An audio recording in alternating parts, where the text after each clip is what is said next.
C'est un site magique situé sur les collines de Vintimille, à une 50aine de minutes de route de Monaco. Le club Tiro a Volo Ventimiglia, un terrain de jeu idéal pour des tireurs hors pair, les spécialistes du ball trap. Parmi eux, Bernard Amadei qui pratique ce sport depuis l'adolescence.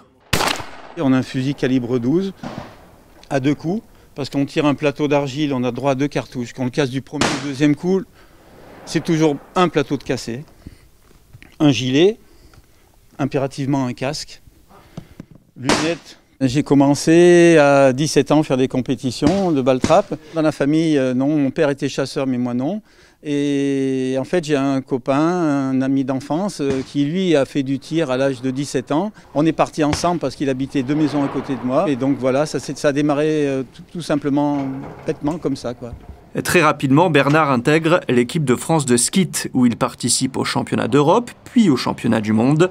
Après une pause de 35 ans, il reprend du service et fera son retour avec Monaco cette fois-ci pour participer aux Jeux des petits États d'Europe en Andorre fin mai. Je suis très fier de pouvoir participer à Andorre.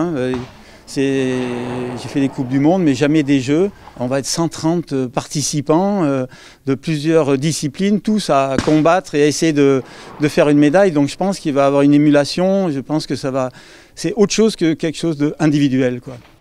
Le ball trap, c'est une discipline où la précision et la gestion des nerfs est primordiale. Le moindre dixième de seconde et vous ratez le plateau, cette cible volante en argile de 110 grammes et 11 cm de diamètre.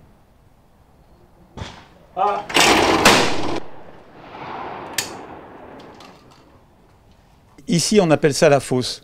Il y a 15 machines, 15 angles, donc de 45 degrés à moins 45 à plus 45, 1,50 m à 3 mètres de hauteur. En fait, il y a 9 schémas qui sont prédéfinis par l'ISSF. On sait qu'au poste 1, on va avoir un droit devant à 1,50 m, le gauche 30 degrés à 2 mètres, et ainsi de suite. Les plateaux sortent de la fosse aux alentours des 120 km/h. Les tireurs ont une fraction de seconde pour réagir.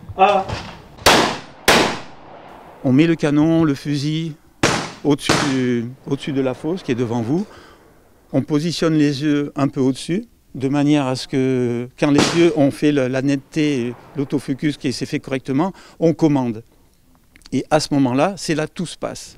Le plateau va sortir et les 6 premiers mètres, c'est un trait. Donc l'objectif, c'est de ne pas partir sur le trait. Laisser partir le plateau. Quand le plateau, on a identifié sa trajectoire et qu'il devient net, là, on accélère le mouvement et on casse le plateau. Du côté d'Andorre, la compétition se déroulera en 2 temps, avec tout d'abord 75 plateaux à casser le premier jour, puis 50 le lendemain, à chaque fois avec 2 cartouches. Les 6 meilleurs se retrouveront en finale, où les compteurs seront remis à 0 et où ils n'auront plus qu'une cartouche pour casser chaque plateau.